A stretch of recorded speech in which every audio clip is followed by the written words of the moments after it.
Greetings everyone, and before I begin ranting and raving incoherently, I thought I'd tell you about Anchor by Spotify. It is the easiest way to make a podcast with everything you need to do it all in one place. And believe me, if I can do it, anybody can do it. Anchor has tools that allow you to record and edit your podcast right from your phone. And when you host through Anchor, you can distribute your podcast through listening platforms like Spotify and Apple Podcasts, and even more. It has everything you need to make a podcast all in one place. And best of all, it's free. That's right, Anchor is free, and who does not like free? So if you're interested or you want to make your podcast today, download the Anchor app or go to anchor.fm to get started. That is the Anchor app or anchor.fm to get started.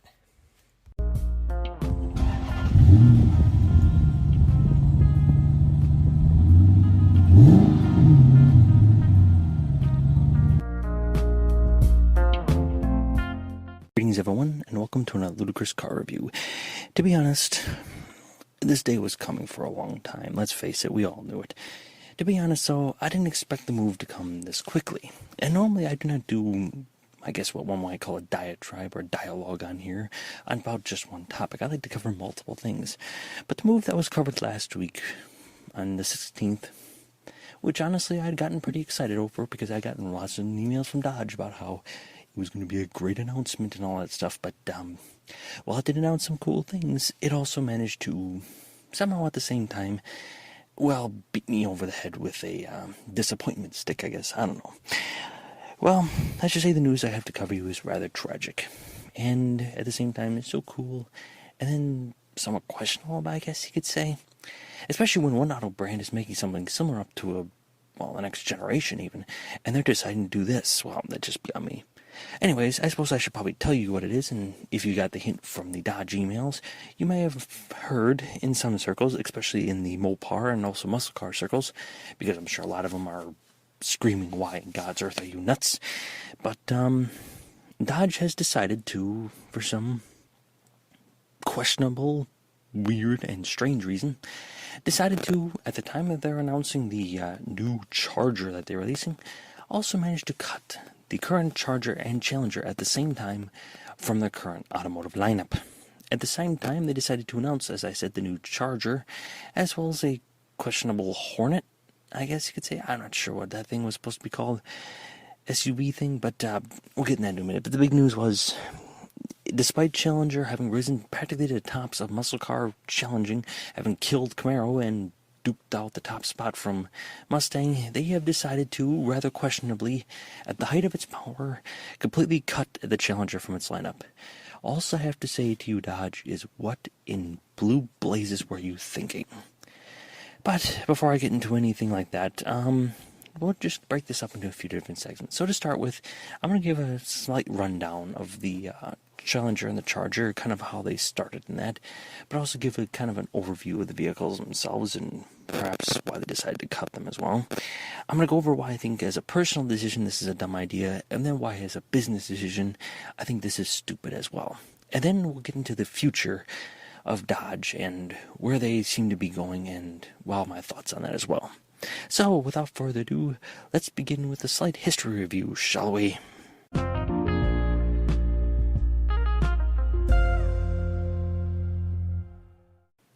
So to start with, Dodge in and of itself has been a tricky company. It has struggled over the years, and up until recently it had a sort of a reputation.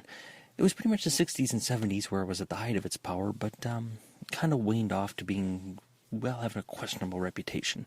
And to be honest, even up until 2005, when a certain car would change some of the perception of them, they still began to have that reputation as well.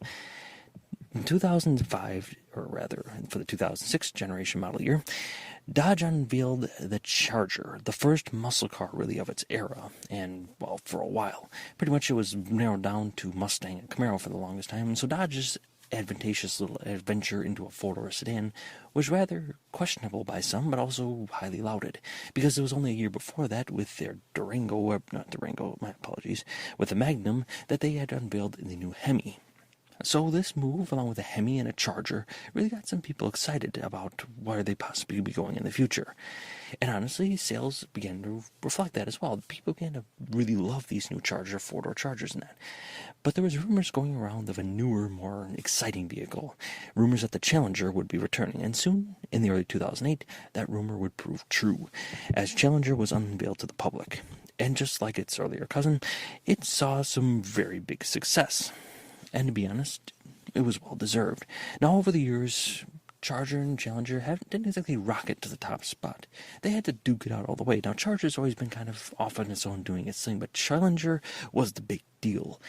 It wasn't until about 2010 to 2011 that really Charger began to creep up on the ranks and slowly began to even eclipse the Camaro, which had held a pretty distant top second spot compared to the Mustang, and with new body packages and that, new additions. And it wasn't until recently, a couple years ago, with the 392 engine, I think that was in 2005, 2004, somewhere around there, with the new adaptations of the 392, basically a mid-trim model from your 5.7 to your Hellcat engines, that it really began to completely destroy Camaro and began to compete directly with Mustang. And to be honest, the competition was really well deserved. It forced Mustang to begin to actually produce something else, and Camaro, well, Chevy was already killing Camaro at that point, so there really was no point. And with the big addition of the Demon that came out a few years ago, that's where it really began to take its top spot for Mustang. People got really excited. They were doing some big things, and people were looking forward to it overall. The new Challenger was also being pretty dominant, and the Charger was not to say not exactly non-existent. In fact, out of the large four-door sedans, which is what it was pretty much dominating the top spot. Nobody could really compete with it. While the market wasn't exactly big for big four-door sedans, people were going for the, my opinion, questionable crossovers. I will state my opinions on that in a minute. But Charger was still holding pretty firm. Daytona packages and everything else were coming out pretty consistently, and with, I think in 2008 they even unveiled a Super B edition. But yeah, people were excited, and people were looking forward to these model years every time, because Dodge and Challenger, despite Challenger began to change quite a bit, but Challenger has really held the same body style practically since its obsession. They made a few minor tweaks in here and there, especially on the interior, but to be honest, the car didn't really change all that much, and they didn't have to. With new packages, new engines, and new horsepower and suspension upgrades and everything else, they were just, well, crazy, stupid cars to drive. I mean, 700 horsepower in an engine? Why the hell not? Mustang couldn't even compete with that with some of their Shelby editions.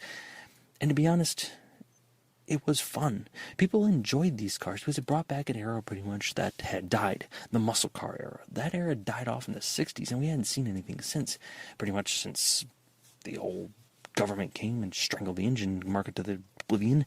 The fact is that, yeah, the muscle car, people thought it was dead and people would never see it again.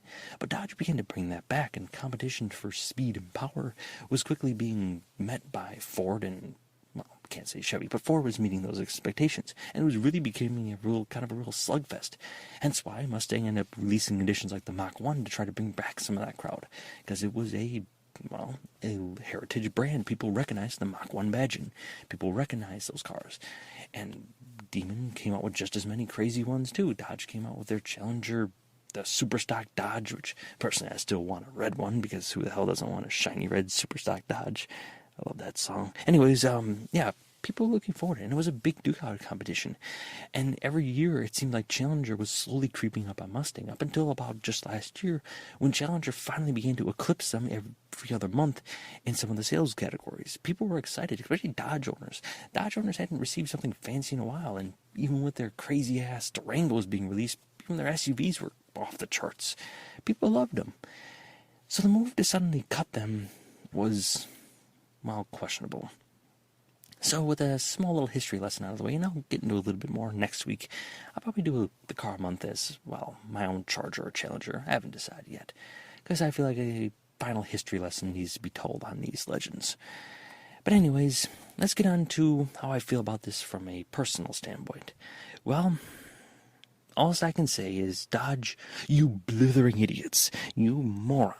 Out of all the cars to cut, I can understand even the Charger, because the Charger was a struggling category. It's not that the Charger itself was struggling, it was selling pretty decently, but the category itself was being eclipsed by the stupid-ass crossover market. But the fact is that I understand it. But the Challenger as well, I don't understand it. The move was to try to switch to electric, but for God's sakes, people, put some kind of medium between it. And from a personal standpoint, I love these cars. People love the muscle car era. And for decades, people thought if any brand's going to fight off the whole establishment electric car craze, it's going to be Dodge.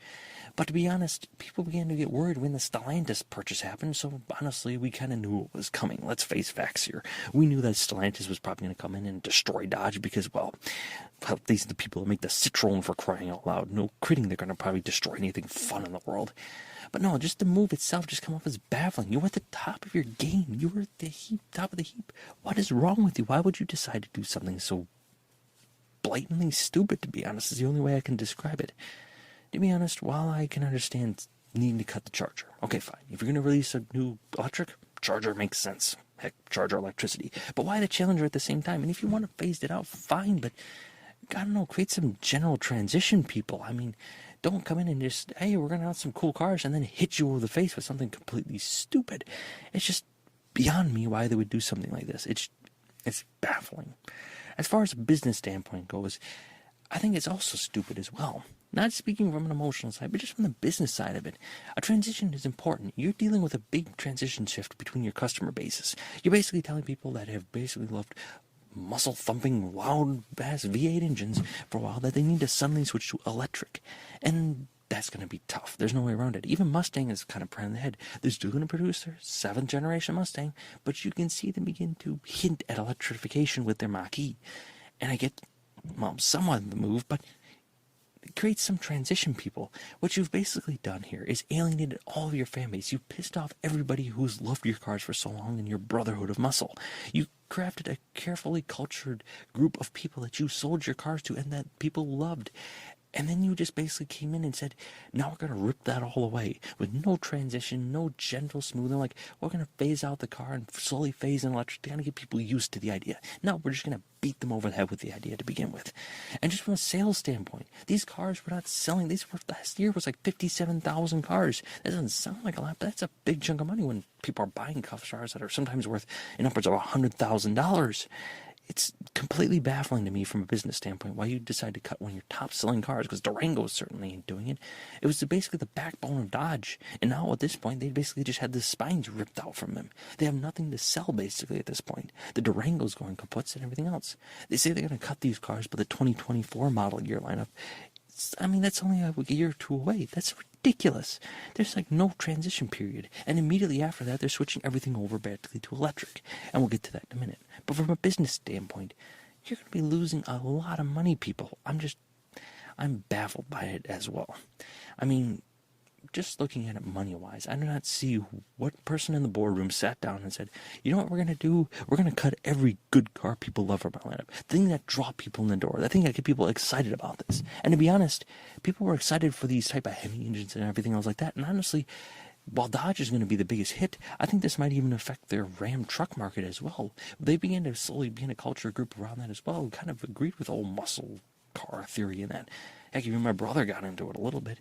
And you kind of even affecting that market as well, in a market that you began to slowly begin to penetrate and even compete with the big dogs like Ford and Silverado and that. But again, you just kind of slowly begin to just slowly erode your culture and try to shift it to something else. You just completely 180'd it and hope that everybody's going to come along with you. And I think you're going to alienate 90% of your crowd. And the crowd that is going to buy it up, unfortunately, that electric car you just came out with is ironically the crowd you just alienated with this drastic move. A smart move would have been, you're going to cut the Charger, fine, introduce that as your electric vehicle, and then kind of slowly fade out your Challenger over the next few years. Cut the cars from the lineup, get people to kind of shift over that electric phase, and get people to begin to slowly enjoy it. Instead, you cut not only Hemis, you cut Hellcat engines, you've cut Challenger, you've cut Charger, you've cut everything that made your brand what you are. Honestly, the sound of the new Charger that we've heard, and I'll get to that in a minute, well, to be honest, Dodge, and especially Stellantis, well, if you're not careful, that could be the sound of you filing bankruptcy papers, because honestly, the move is still bafflingly stupid to me, both business-wise and emotional as well. Because as you may tell, I am a little pissed off at their stupidity in this move.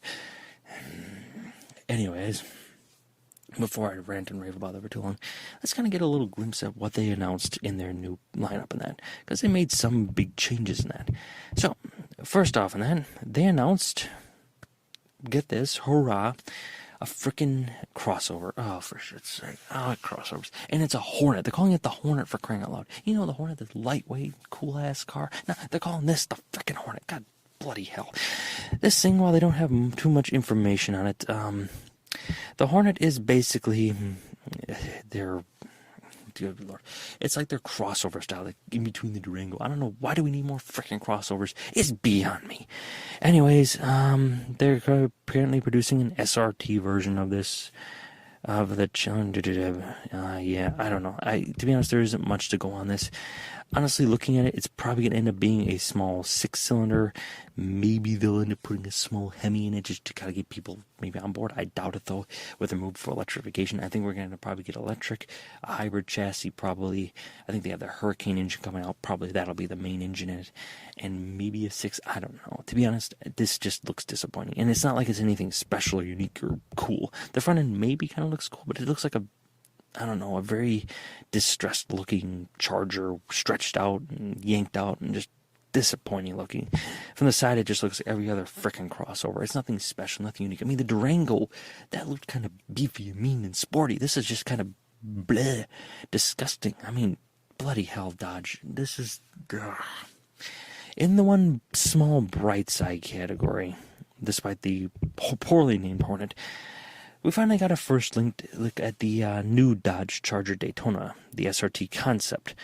Now, concept cars nowadays are more of a pretty much a proof of concept. They're pretty much what they're going to make, maybe some slight tweaks on.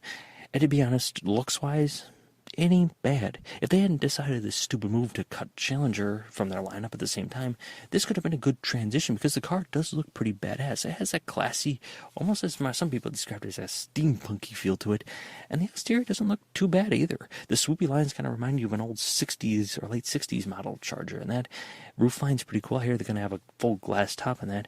And overall, it's a full electric car. We have to see what their power numbers are on that. But overall, it doesn't look bad to say at all. It's just, the move just could have been so much better. Anyways, from the look standpoint, it looks very much like a cross between a Charger and a Challenger. It's got a very wide-ass front end, kind of like the Challenger head. But sidewise, it looks very much like a Charger. Front end looks kind of like a Charger as well. The hood line's kind of cool. It kind of just doesn't have anything weird about it. If you kind of just looked at it at a glance, you would swear it was probably just the next generation of Charger, and you wouldn't guess that it's an EV.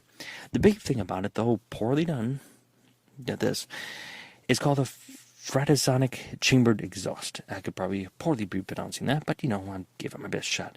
Basically what this exhaust does is it basically chambers the noise coming out of the, I think it's the engines or the battery system, I'm not quite sure, the motors, electric motors.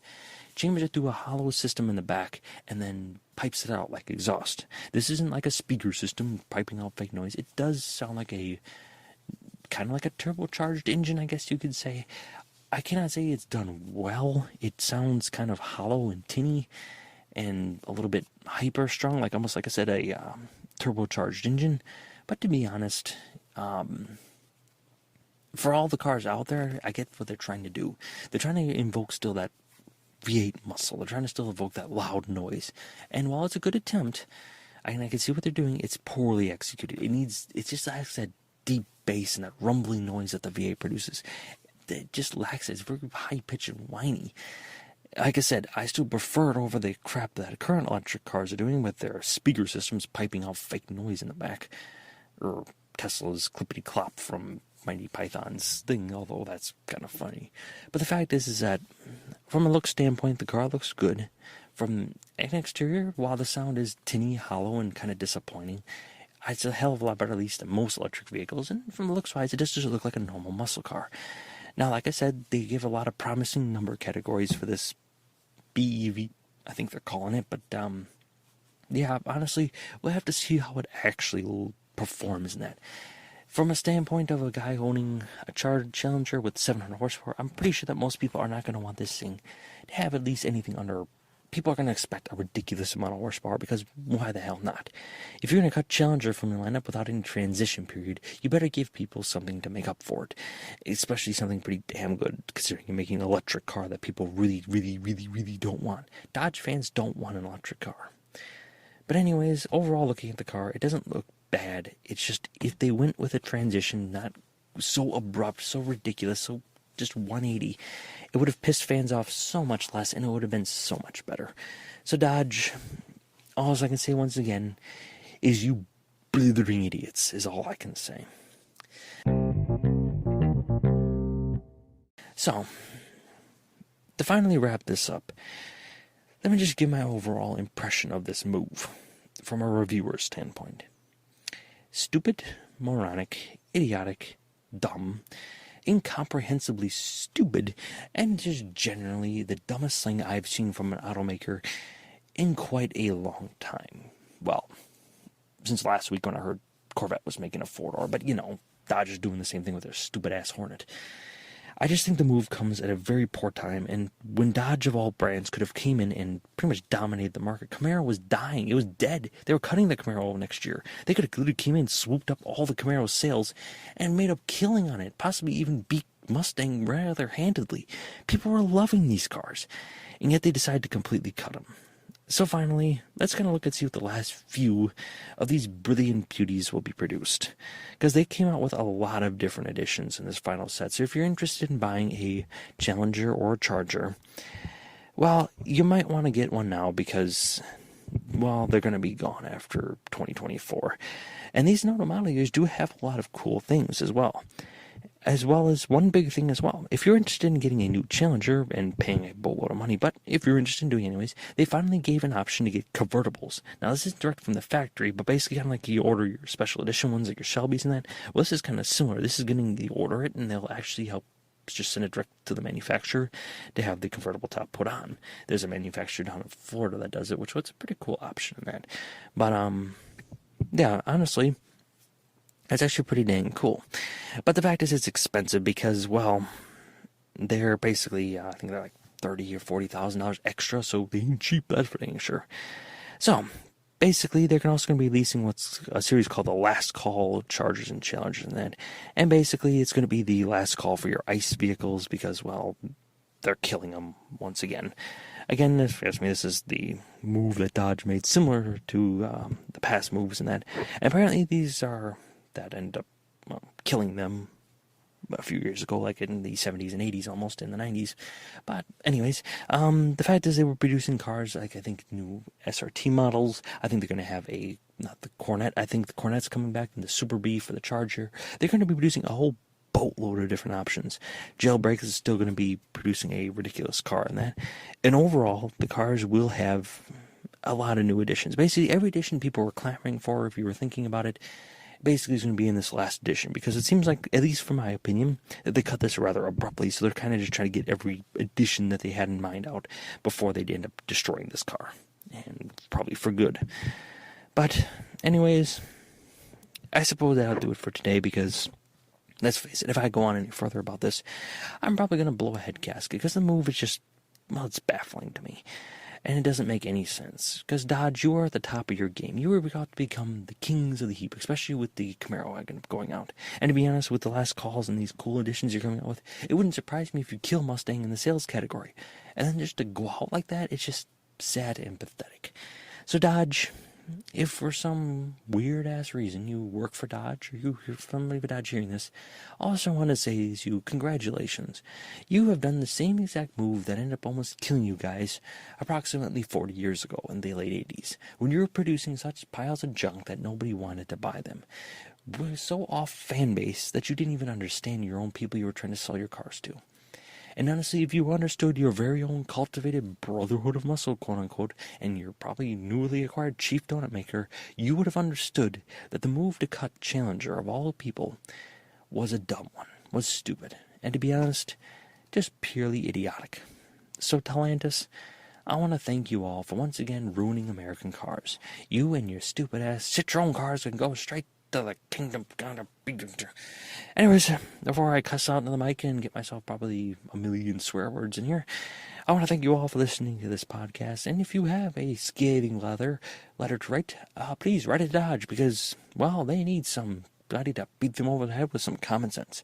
Anyways, I thank you all for, well, listening to my insanity, and hopefully you're just as outraged by this as I am. Hopefully the new Charger will be just as good. I think they're calling the new powertrain system the Banshee, so it does scream like a Banshee, that's for dang sure. Anyways, I want to thank you all for listening, and I hope you all have a great day and a wonderful night. If you liked this episode, please leave a review. I would appreciate it. Thank you, and goodbye.